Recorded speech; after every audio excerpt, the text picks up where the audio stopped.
the 43rd annual SCCA Runoffs, and last year in Sports 2000, the second row got together immediately. Fergus and Alex Smith bumped, ended up in the outside wall. Fergus was able to continue. Meanwhile, the pole sitter, Mark Walker, and second qualifier, Bart Wolf, got into the battle. Fergus augured his way back through the pack, finally putting a pass on the low left Mike Botts, and moved up to finish fourth. But it was Walker all the way, taking the checkers in his first gold medal. Congratulations from his wife, and that very pleasant victory lap. It was a fabulous day for Mark Walker, and a national championship medal would hang around his neck.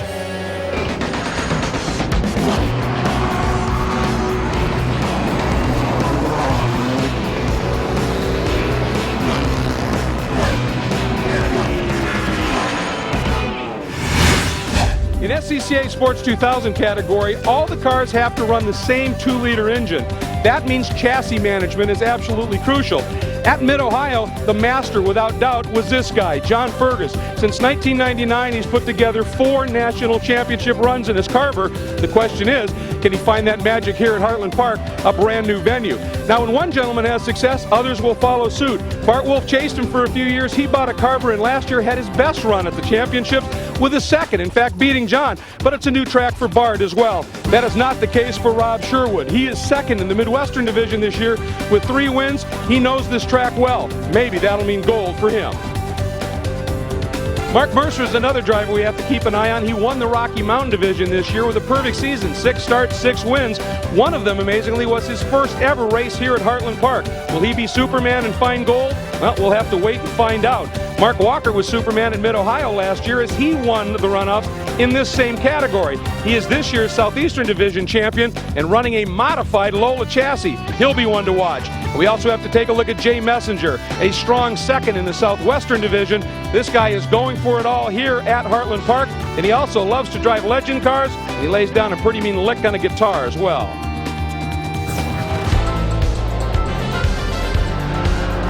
It is time for Sports 2000 in this 43rd running of SCCA's National Championship Runoffs. All the cars run the same displacement identical engine. That puts the onus on the drivers and setup on the cars, and this produces some incredibly close and exciting racing. We expect nothing less, and it is coming at you right now, right here on Speed. Welcome to Heartland Park, Topeka. The first year the SCCA's National Championship Runoffs have come from this wonderful venue. So many improvements over the past couple of years with Ray Irwin and his folks making some great changes to the facility, and we're very happy to be here with some great racing. I'm Greg Kramer. Dan Biggs will be joining me here in the booth. Down in pit lane will be John Bizignano and Mike Johnson. And not only have they made changes to the physical plan itself, but to the track itself, including a recent repaving. Danny, tell us a little bit about Heartland Park. Heartland Park is a neat track, long straightaway into turn 1. A lot of passing right here. Through the S's, back into turn 6, very slow, about 40 miles an hour out onto the passing zone, in turn 8, through the S's and out onto the front straightaway. Now, we've alluded a little bit to some of the nuances of Sports 2000 and the sports racer category. Give us some specific. Purpose-built sports racers, open cockpit. Chassis are multiple different companies making them. Everybody uses the 2-liter Ford engine. There you have it for Sports 2000. Let's go down pit side. John Bizignano. Well, Matt Dorenzo is on pole position driving this RS71. The car has a great history. It finished first in 03, and Matt's had the car in 5 starts this year and 3 wins in National SCCA Championships. He has never been on the podium here at the National Championships. He was 4th last year and 3rd the year before. He is definitely looking for a clean race all the way through to a podium finish. Let's go a little further down the line to my partner, Mike Johnson. Well, they just blew the 1-minute whistle. All these guys are settled in, ready to get this race started. Mark Hardiman qualified 4th in this beautiful Carver. They struggled all week trying to get the setup. They found out they just had to keep adding more and more downforce, working on mechanical grip. Another driver from Ohio, so used to that Mid-Ohio track, and just wasn't really fully prepared for how much downforce it was going to take here. He had a 2nd place. That's his best finish before. He said right now he'd just be happy with another podium. Well, one of the ways, really the only way they can do much in terms of downforce is lower the car, because it doesn't have wings. You can make little adjustments on that trim tab in the back, but suck the car down a little bit more to take advantage of the diffusers. Right, with this track being very smooth, it's, you try to get it as low as possible. Make the aerodynamics work to your advantage, get the mechanical drip dialed up, and then drop the hammer when it goes green. And we'll be doing that when we come back.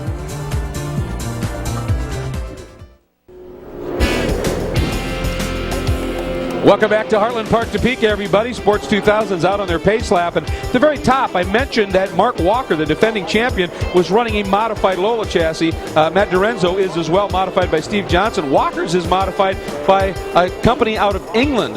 Fox Company is doing some work on that car. It's now called the Fox Lola. You've got to look for every potential advantage you can get. Right, the downforce is a big deal. You can see little wickers sticking out here and there, little 90-degree brackets put on the front wheel openings, just trying to get the thing sucked to the ground as hard as you can.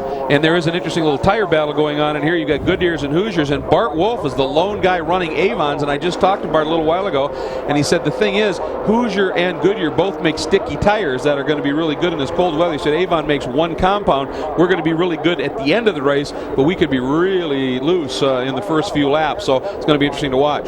Yeah, the Hoosiers and the Goodyears both, they know what each other's got in their bag. They know that they need soft tires for here. The Avons are a bit unknown, but we've seen some good races earlier, the Continental race and other things like that. People on Avons and doing a good job. Absolutely. It's going to be some interesting racing. Now let's bring you up to speed as to who's going to be getting to speed shortly with our starting grid. Matt Dorenzo, we talked about that pole position, looking for his first podium. Mark Mercer, very quick always. John Fergus, a four-time champion. Mark Hardiman. There's Bart Wolf on the Avon tires right there. Botts, Sherwood. Mark Walker, the defending champion, back in 8th, still developing that Fox modified Lola. Messenger and Tony Sleeth round out the top 10. Take a look at the rest of the field here, and you can see there's some very quick drivers. This field very, very close. Corey Fergus, by the way, it's a great story as well, son of John Fergus and the rest of the starting lineup, and that is who's going to be taking the green. Let's get down to John Bizignano for some more information on this class. Well, guys, you well know that this class is very well known for very close racing. The engines are standard. They're a 2-liter Ford engine, but there are 6 different chassis out there, and they've all been fine-tuned. They're trying to get the corners right with the downforce and trying to get the aerodynamics right for feed, lots of speed down the front straightaways.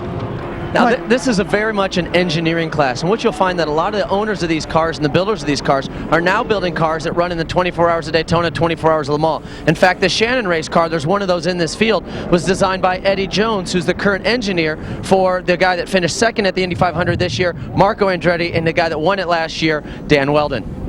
Speaking of winning, that gentleman right there, Mike Johnson, has done a fair share of that in this class. I would think, Mike, that your heart's definitely in this one. Well, this is definitely my favorite race. I've been waiting all day for this. I get to see all my old friends.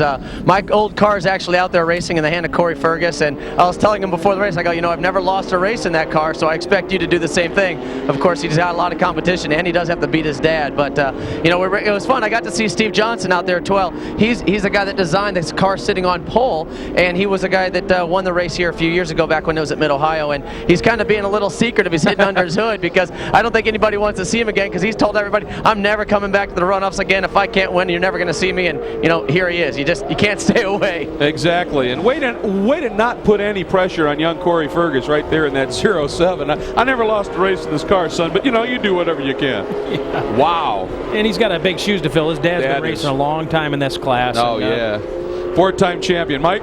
Well, yeah, you know, I didn't want to pressure the kid too hard, but you know, I'm like sitting there going, well, if you don't win, I kind of want to jump in this thing. And I haven't been in one of these cars in a few years, but they're just so much fun. I mean, they have so much grip, and we talk about aerodynamics. You know, they don't have wings, they don't have a lot of stuff that you might see on other, like the C Sports and the D Sports, but all those things, all the things you can add to it, and the gurneys and the ride height and the floors, the underwings, you know, there's still a lot of stuff you can do, and you really got to have a smart engineer that understands not only aero, but the shock packages and the tires, and they're really infinite amount of adjustabilities you can do on these cars, which makes it, you know, so much fun. Absolutely. Mechanical grip is premium. You can help it a little bit with aero tweaks, and then it's down to the driver, and it is about to get to that point.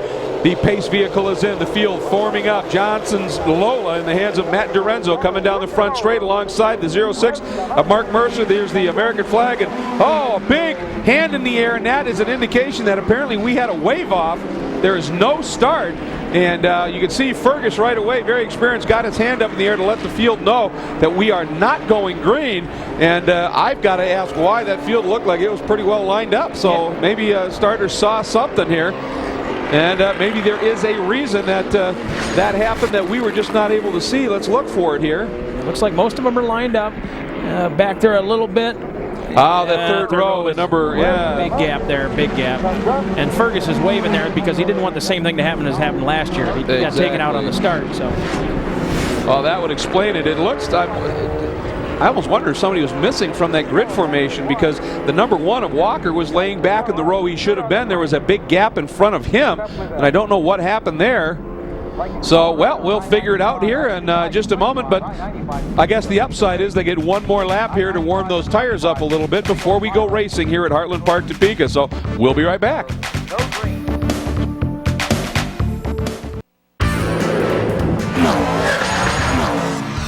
If you're a fan of Sports 2000 racing, you definitely know the name John Fergus, multiple-time national champion at his home track, Mid-Ohio. Well, now there's a new Fergus coming along. Corey Fergus, 18 years old, already in his first runoffs. Corey, how's your experience been thus far? My experience has been great. I missed the first 2 days of qualifying. I had school, and school comes first, racing comes second. But you know, I'm just really fortunate to be out here racing, and with my dad, that makes it even more great. I've always wanted to be racing with my dad, and it's a blast.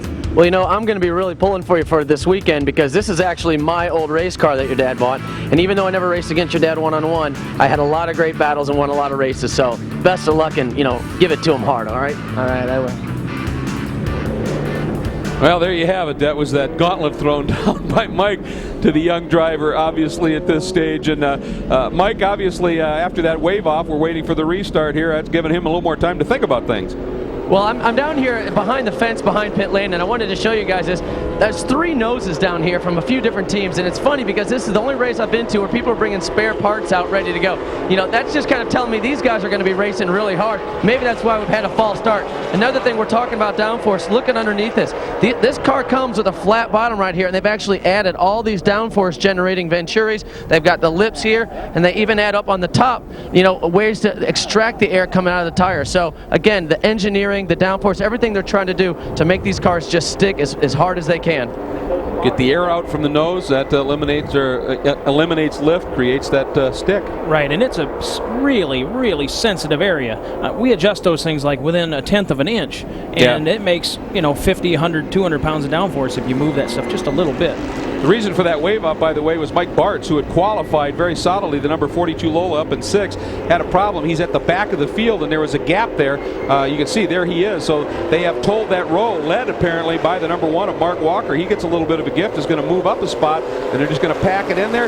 This time they look very, very solid coming up, and we are looking for a green flag. Dorenzo brings them up, and the green flag flies, and we are racing Sports 2000 National Championship underway alongside Mark Mercer, that black Lola. They are still side by side, but look at John Fergus following Dorenzo.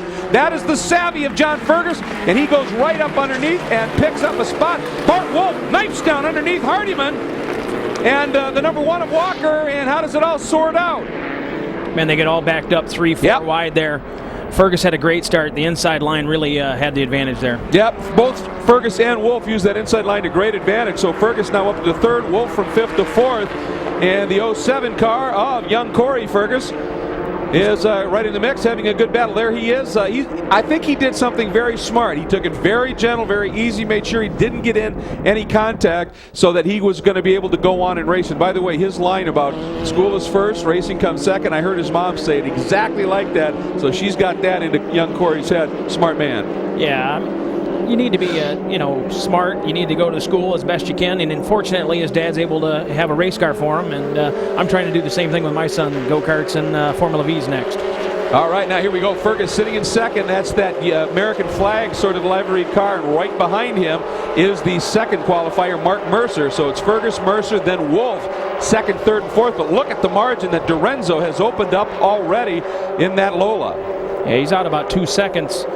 He looks like he's just warming his car up and having a good 3rd lap, and he's really pulling away. Yeah, qualifying, he was the only guy to get into the 140 range. It was just at a 140.9, but the next closest time was a 141.4, which about a half second off. So he definitely has something in hand here if he can make it stick.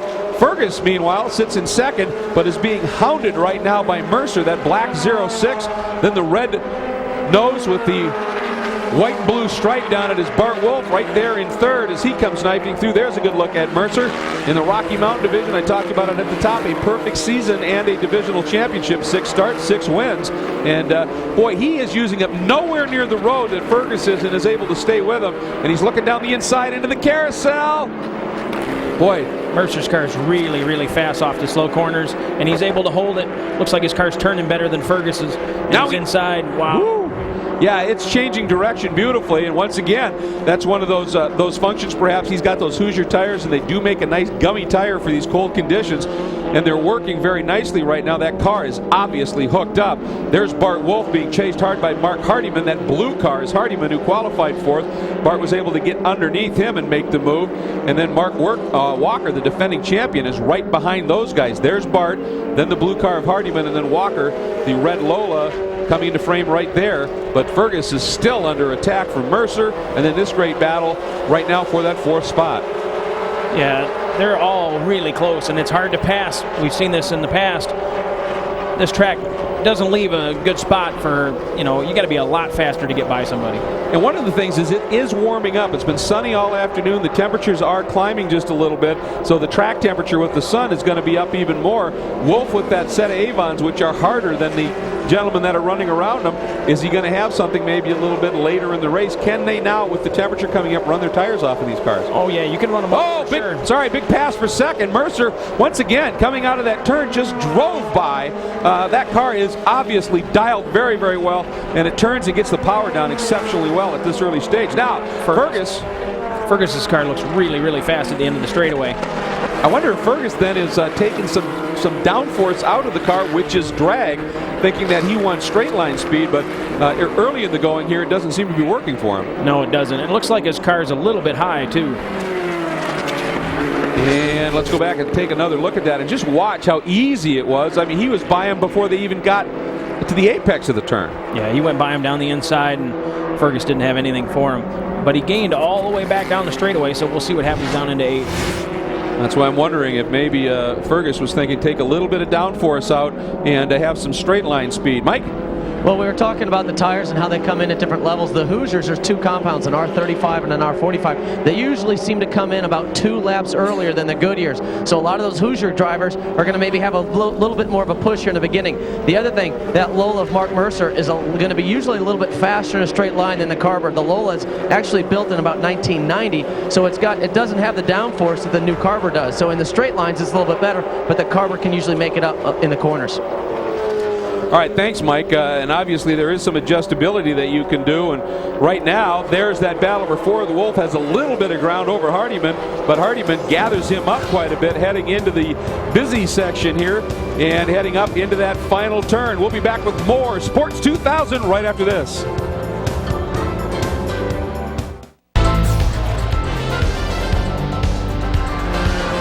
Heartland Park for the first year hosts SCCA's National Championship Runoffs.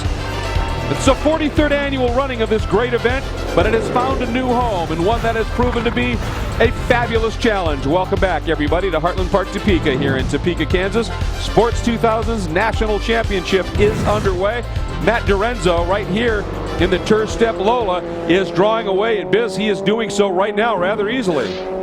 Yes, he is, very easily, and this is exactly what his game plan was to get out of traffic and to move away from the pack. That car was actually engineered for many years by Steve Johnson. It's called an SR71. It's been so heavily modified.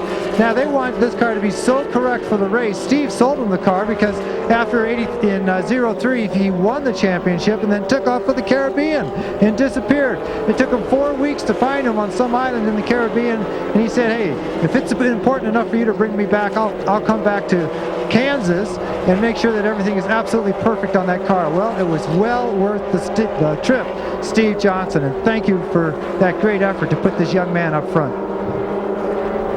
Without a doubt, and Dorenzo doing the job, and boy, what a step up for him. moving into this car, a car that is extremely well sorted and extremely effective.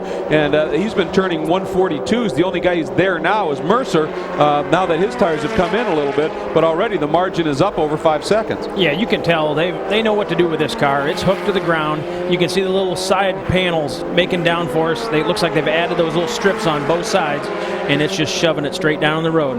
And with these cool conditions, that's going to be even more effective and also more helpful with the tire grip not necessarily being there. But Mark Mercer now just sets the first fastest lap. He's the first guy into the 141s, as you see, at a 41.9, and he has trimmed a little bit, about a half a second back off of Dorenzo's lead at this stage. Meanwhile, there is Mark Hardiman, that blue car. He is chasing Bart Wolf. Those are both the Carbier chassis, and they are having a very solid run for the 4th spot right now. And there's just in front of them a little bit is John Fergus. He's been able to open it back up just a smidge. Fergus is ducked into the 143s. Wolf there as well, and actually so did Hardiman on that last lap. So these guys running in 3rd, 4th, 5th right now, running near identical times, and Walker right with them in that number 1 car. Yeah, Hardiman's hoping to keep the pressure up, and maybe he'll run him off his tires and see what happens. And there is the defending national champion again, running that newly modified Lola from the Fox company in England. And obviously in England, Sports 2000 has been a very popular class for a lot of time, a lot of development work done over there, and they're bringing some of it stateside. Yeah, I'm not sure he's real happy with that thing at the moment. It doesn't look like it's handling up to his, first place runs, and maybe he doesn't like the track as much as Mid-Ohio. It's just different.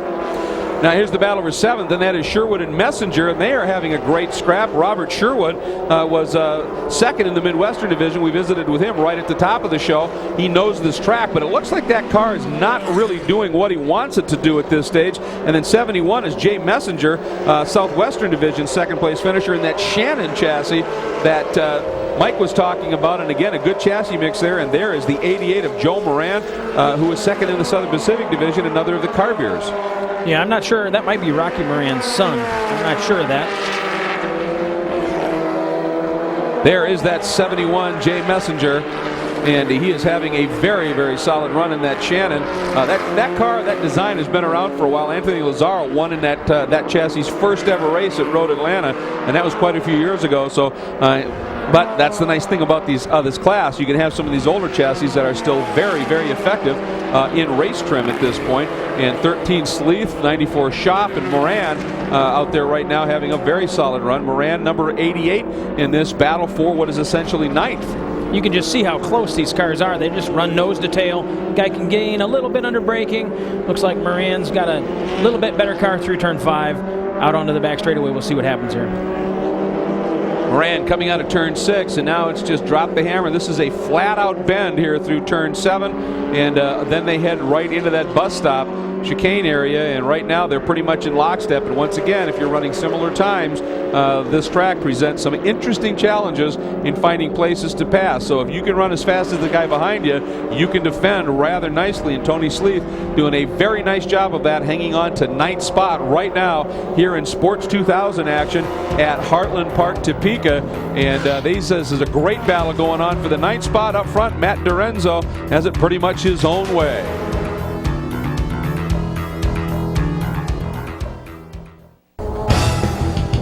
Welcome back to Heartland Park, Topeka. Here's what's happened so far on the S2000 National Championship race. Wave off on the first start.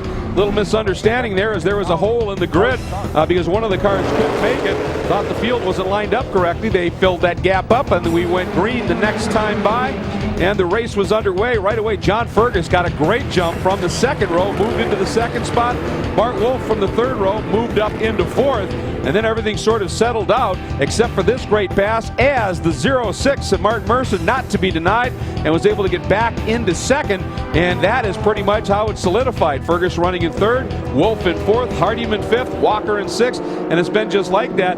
But everybody looking at the tail end of this this yellow turn-step Lola, that is all they're seeing, because Dorenzo is opening it up just a little bit. Although now in this last lap, Mark Mercer ran a lap that was a bit quicker than Dorenzo, and he has shaved another 2nd in the last couple of laps off Dorenzo's lead. So Mercer is hunting. Yeah, I think he can see the rabbit now, and he's just doing everything he can to catch up. Then here is Fergus running in 3rd, the 4-time Sports 2000 champion at Mid-Ohio. And Fergus, make no mistake, is an absolutely exceptional driver. He ran the Pro Series and won championships in that. He's also run some of the big GT1 machinery and sports car endurance racing. A very talented driver, but has just fallen in love with Sports 2000, and now, of course, bringing his young son along into the program as well. Yeah, back in the actual early 90s, he drove one of the cars I worked on for Jack Roush, and we actually finished 1-2 at Daytona with him. Let's check in with Mike Johnson.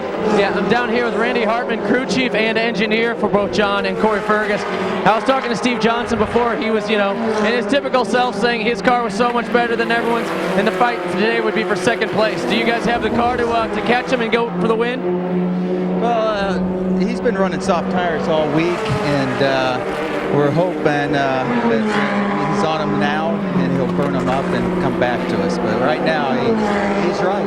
He's turning a second and a half faster. Now, how's Corey doing out there? He looks like he's doing a strong run for his first run.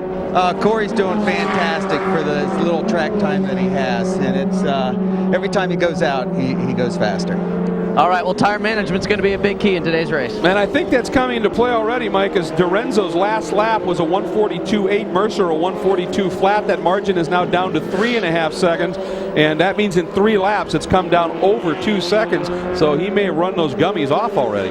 Yeah, and once they're rubbed off and they get all, basically it looks like somebody just rat-tailed filed them all up, and it just gets all gummy and running on the edges of the tires, and just you're in big trouble. Grip goes away in a hurry, and obviously Mercer doing everything he can to keep that pressure heaped on, and certainly Fergus, Wolf, Hardiman, and Walker, that entire group are hoping that everybody comes back to him as well. Dropping back a little bit further, here's the battle for 10th. That is Sleeth and Moran. Sleeth running the number 13, and Moran right behind him, that yellow number 88, which means that Schaff, the number 94, the entry Daryl Schaff out of Reading, Pennsylvania, was able to make a move and get by those guys. So now this battle for 10th is pretty intense between Sleeth and Joe Moran. Yeah, Joe Moran is trying everything. He's about the same speed. He's trying inside, he's trying outside. They're both so close to the same. It's going to be really hard to make that pass. Got a good drive out of that last turn, though, coming up, and there's the 94 of Schaff. You can see once he got by, he's able to open it up just a little bit, and Joe tucked right now up underneath. Sleeth makes the move down into the inside, heading into one. Sleeth carries a little bit more speed with that wider radius in and is able to shut the door, but Moran now starting to get in his mirror, starting to maybe dart and weave it a little bit, and that bright yellow car can be a little distracting. Yeah, he's shoving it in there as often as he can. We found out that he's not Rocky's kid, but they're both from the same part of town in L.A. there. Absolutely, they do some serious driving out there, and of course all of the divisions here. Here's Dorenzo, and Dorenzo is continuing to run, but that again, he's running a half second off of Mercer's time, and Mercer is closing in. We're just past halfway, a lot of racing to go, and Mercer's coming on.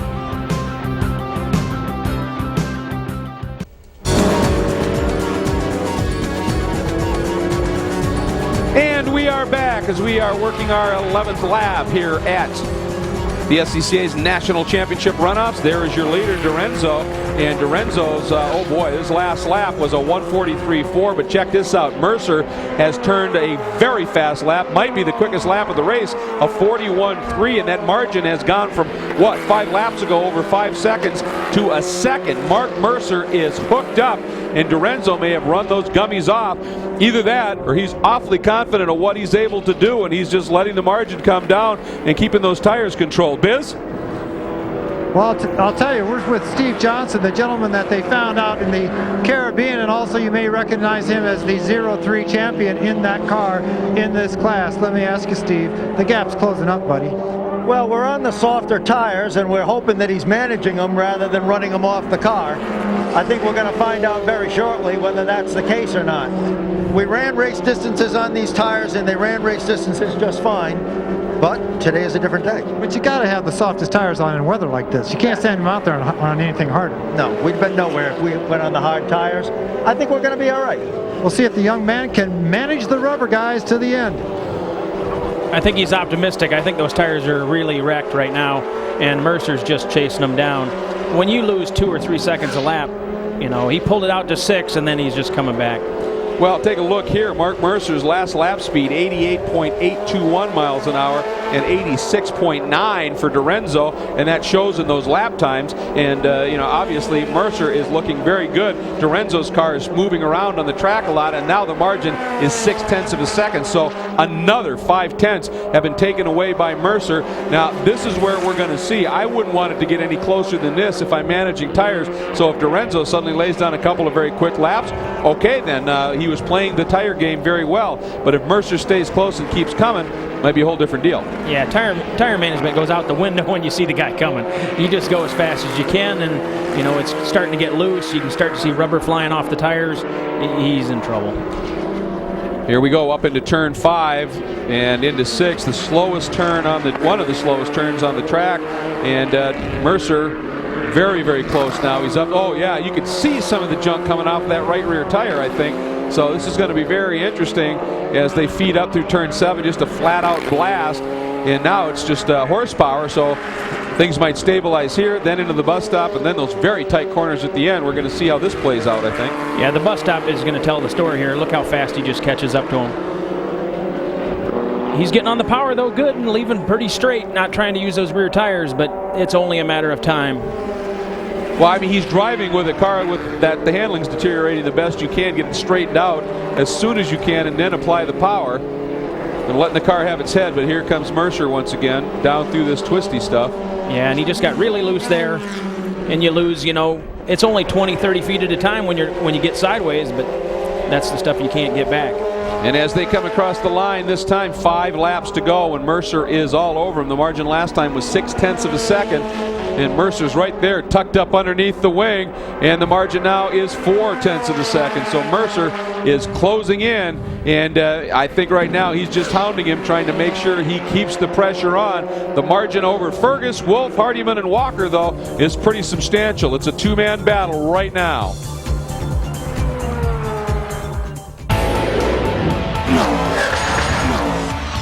This beautiful Sport 2000 is owned by Jack Platt, second-generation racer. Now, when your father was racing in the championship back in the 70s, it must have been a heck of a thrill for you.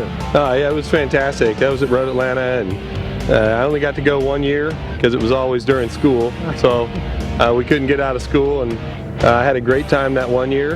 And now it's my first year at the Runoffs, and it's here at Heartland Park, so we're ecstatic. And his son Nicholas is responsible for the Batmobile art on the front of the car, and Nicholas is in his first year of go-kart racing at the age of 8. I'll tell you what, Jack is one of the characters in the paddock. Just a lot of fun, high energy guy, bounces around and is really a lot of fun. And he sits right now in the 12th spot. Right behind him is Corey Fergus, who's continuing to have a very solid run. They never expected Corey to come in at this level and be in the hunt for a medal with, one, as little racing experience as he has, period. 2, because he had to fly back home. He was here last weekend, did a testing for a day, then had to fly right back home, went back to school for 3 days, and then flew in. So he's really at a premium here in terms of track time. He's doing a great job. Yeah, it's hard to get in the game, you know, when you're flying back and forth. It's really tough. Meanwhile, the battle up front continues to be very close. The margin now 0.3 of a second. So now every lap you see Mercer taking a 10th off, and what that's doing is making Dorenzo drive hard because he's being hustled here, and that is going to root those tires even more. Yeah, he's starting to look in the mirrors, and once you start doing that, it's trouble.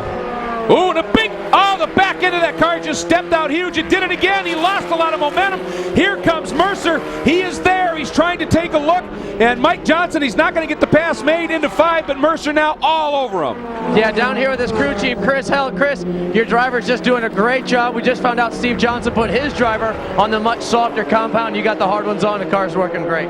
We figured we need to be able to go the full distance of the race. That's what we were set up for. I just hope Mark could hold on to him. Looks like that's exactly what he's doing. Well, I see you're wearing a Grumpy Zone t-shirt. Is that, you got a better t-shirt for if this race ends the way it's looking? Well, I might have to find one after this race. All right, well, you're doing a great job right now. And, you know, as we talked about the engineering battle, you know, a lot of times this race is actually won before the drivers even get onto the track.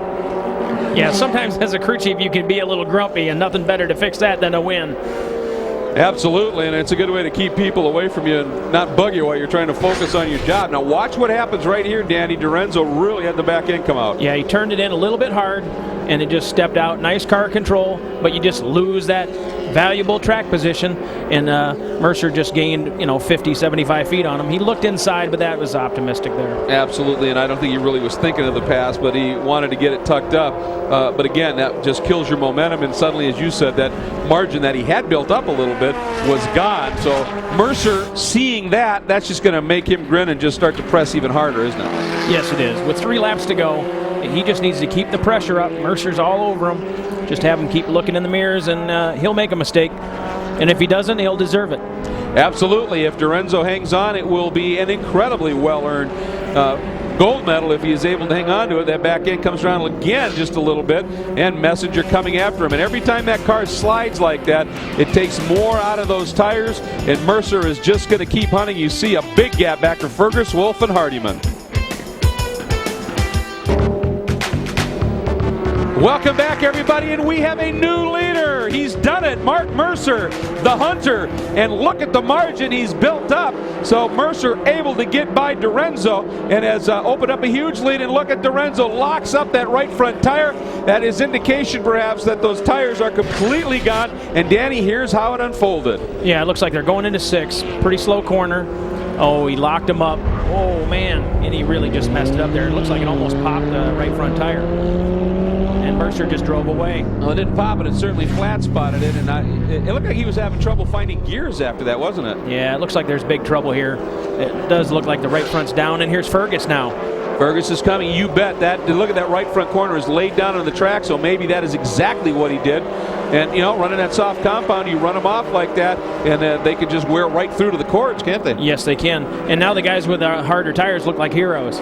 Absolutely, that is the whole gambit at this stage. So Fergus will now move up and assume that second spot as we watch Dorenzo limp down into pit lane. Wolf will move into third, the final medal spot, and Hardiman sits in fourth. Biz? Well, Matt has arrived here in the pits, and it was definitely the right front tire is flat, and most of the aerodynamics on the side of the car has been scraped away.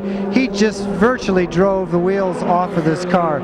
I don't believe it was a puncture. I just think that he put so much pressure on it that the tire just failed, and it definitely took away an awful lot of aerodynamics underneath that car. There's just all kinds of fiberglass hanging everywhere. What a great start to a race, and what a horrible, very sad finish. I'll tell you what, Biz, when that was starting to go away, those 2 saves he made over in the carousel were spectacular. This young man, Matt Dorenzo, can drive. Yes, he can. He has great car control. He just ran out of equipment. Yep, that was the case. Just too little tire to last the distance. So Mercer now has himself a very comfortable romp. He's got 14 plus seconds in hand over John Fergus and Bart Wolf. That would fill out the medal stand right now. Once again, just watch what happens. Come out of 5, gets on the throttle, running a protective line here, Dan, and then here goes. Bang. Yeah, he just locked it up, and then it popped. And Mercer did a great job missing them. They could have both been taken out there, and Fergus would have been the leader. Oh, yeah, he could have drilled them easy. So some real heads-up driving by Mercer. And Mercer now just has to keep his head in this game with this big, big lead. Look at that. He just got a sign from the crew, big nod from the crew, telling me he was P1 and plus a bunch. And he was happy to see that. Yes, he was on the last lap, and just trying to make it nice and smooth. All right, Biz? Matt, you had such a comfortable lead out there, then it started going away. What was going wrong with the car? Yeah, after I built up that huge lead, a few laps later, the car started acting really strange, and I just kept going. I couldn't do anything about it. And as Mark Mercer started catching me, I was doing anything I could to hold him off, but the car just became undrivable, and then I locked my brakes up hard, going into the hairpin, and then it was obvious something was just completely wrong. The wheel was pulling in one direction, and I said, well, that's that. So we got a flat tire, and bad luck. Some great saves, great car control on your driving, though. Thanks, I appreciate it. It wasn't easy. He's in the pits, not where he wants to be, folks. No, but I think he showed some stuff here. One, with the speed when that car was dialed was just very, very impressive. And then when it started to go away, his car control was pretty spectacular here as we are on our final lap, I believe. And Mercer looking very strong. That margin still 14 seconds last time by. So he is having a very good run. Fergus is second, and Wolf is third. Wolf's only a second and a half behind John Fergus, but I don't know that that's going to be enough time left to do anything about it. And right behind Wolf is Mark Hardiman. I mean, a very good battle for that final medal spot, that bronze medal run, but it is all Mark Mercer right now up front as he comes through the autocross S's here. This last turn as he's coming up to, this is turn 13. Stay way to the right exiting that so you get a nice run through this final turn and onto the front straight. And he feeds the throttle, and Mark Mercer qualified second. And what a drive for Mark Mercer as he earns the Sport 2000 National Championship here at Heartland Park, Topeka. And that guy and his crew, they did it right. They put the right tire combination on the car for the entire race. Yes, they did. They raced all 18 laps as best they can. And here comes Fergus for second, third, and fourth right together. Oh, very close. Wolf does fend off Mark Hardiman. So Bart Wolf gets his second medal in 2 years, a silver last year, a bronze this year. And just a great run by that team. Again, the lone Avon team, and doing a nice job. But Mark Mercer is the winner. Mike? Well, Chris Henton is he's not grumpy anymore. Now he's got his first Runoffs championship. Congratulations, great run. Thank you very much. It's been a long road. He's worked hard for it. It's great to be here. All right, very happy team, and fantastic. Now, Steve Johnson said you guys couldn't run 41s, but you almost did 41s every single lap. We were running within a half second of our qualifying time the entire time we were behind Matt. Matt ran a great race. We set up for the long haul. We persevered. All right, a new Runoffs winner today here at Topeka Heartland Park. Just a great run for that team, the Hoosier Tires Lola 91. Another one of those old Lolas finding success here. But I'll tell you what, those cars just refuse to go quietly. Yeah, those cars are sorted out. Everybody knows what to do. They know the setups. The track was a little bit of a miss thing there. You just got to know what to do there. Well, and one of the things the Lolas were always known for was turning, and this is a handling track, not an aero track like the Carvers, and Mercer's won himself a championship. Welcome back to Heartland Park, Topeka. It is the first year that the Sports 2000 and any of the classes in SCCA's runoffs have run here at Heartland Park, Topeka, and what a race we had. Let's get right down to Mike Johnson. Well, we saw a Batman car out there earlier today, but there's a Superman on this car and a Superman in the car. Great run, Mark. Thanks. I had a great run. He made me work for it. I earned it. I really enjoyed running with him. I don't know what happened to him towards the end, but I started pushing him, and I think he may have broke something, but I think I'd have had him anyway. Well, it was actually his tires were going away. Could you see his tires going away? I mean, he ended up with a flat tire, but could you see it going away, and then how did you get that pass on him? Yeah, I could see it. He was having trouble in a couple of the turns, and he almost lost it once or twice, and I knew it was a matter of time, and I kept looking over to see how many laps were left to see if I could do it. And, yeah, I saw when he went, he lost that tire. Well, you were doing a great job. You were reeling them in and fast laps all the time, 41, 41, and the first Runoffs win. Congratulations. You're at the setup you want, or Mark, you are? That's true. A 1:43.1 was the fastest lap of the race, and it was run by actually it was John Fergus got that fast lap, but a 41.3 by Mercer was enough to get him into that lead at the time, and he ends up with the gold medal, Fergus the silver, Bart Wolf, I'll tell you what, a great run up into the bronze with those Avon tires. Hardiman and Mark Walker, the defending champion, in fifth. There's Mike Botts, who had that problem before the pace lap and was well back, augured his way up to 11th. Jack Plack, the Batmobile, in 12th, and Corey Fergus, just a great run in 13th. So a very solid run there. Let's get back down to Victory Circle. John Biz with our silver medalist. Well, the silver medalist is just about not to go on because the Hoosier man, of course, has to do his thing, which we always are very happy to share time with. But John, I got to ask you, you seem very straight going. You seem very fast going down the straightaways, but in the corners they pulled away from you. What was up with that, buddy? Well, we went for a low downforce setup. We had the best top speed, as those guys will tell you, and I was hoping that over the course of the race it would work out where we could run with them and then I'd be able to draft by them. But in the end, with the cool temperatures and their setup and ours, I think maybe they made a little better gamble. Well, now wait a minute. You sound very relaxed about this. I know inside there was a point when you said you could have turned things to the right or to the left. When did you find out that you might not have the right setup, but you still had to go run for a championship? About the second lap, actually. I was running awful hard, and our winner, Mark Mercer, was all over me, and he made a very nice move. I saw him coming, and I'm not one of those bumpers, and I thought, what the heck, if he gets by me, I'll get back by him. But that was that. He drove a nice race and made a clean move, and congratulations to him. Well, congratulations to you, John. Actually, he is a gentleman racer. He could have pushed very hard, fellas, but he just didn't have the right setup. He is a class act. There's no question about that. John Fergus, not only very talented, one of the nicest guys in the business, and here is our new gold medalist right there in his well-deserved victory lap. And let's go back down to Mike Johnson with our bronze medalist. All right, bronze medalist winner, Bart Wolf. Congratulations, good run. What was the race like out there? You kind of running on your own, or were you lots of traffic? We were under pretty good pressure from Hardiman behind us, and just trying to catch John up front, and seemed like the balance of the car was pretty close, but we just kind of lost a couple days in testing. So now this is your first time to the track. Do you think now that you got some more information, when you come back here next year, you'll have a few more tricks up your sleeve? yeah, I think a little more testing. The track is really technical. It's a lot of fun to drive, and I think just some more time on it, we'll get it. All right, well, Bart Wolf, good friend of mine, great driver, and interesting to note, the engine in his car and the engine in the winning car, both elite engines built by the Indy 500 racer Steve Knapp. Absolutely, and Bart Wolf actually in Labor Day here came and broke the track record in this class, but as he said, they got lost. They had a little shock problem that they finally diagnosed, but missed a couple of those crucial days. But nonetheless, came back for a bronze medal, and tell you what, there were some great moments in this race, Danny Binks, but I tell you what, just a great drive by Mark Mercer and that crew giving him the tires he needed. And that was so key here. Yeah, you have to have the tools to win, and the other guys ran out of rubber, and he was able to push on. He was indeed in a great moment as he was able to get by and take the win. Glad you were able to join us here for the coverage of Sports 2000 at Heartland Park. For Danny Binks, John Bizignano, and Mike Johnson, I'm Greg Creamer. Thanks for joining us, and to Mark Mercer, a great drive and a goal.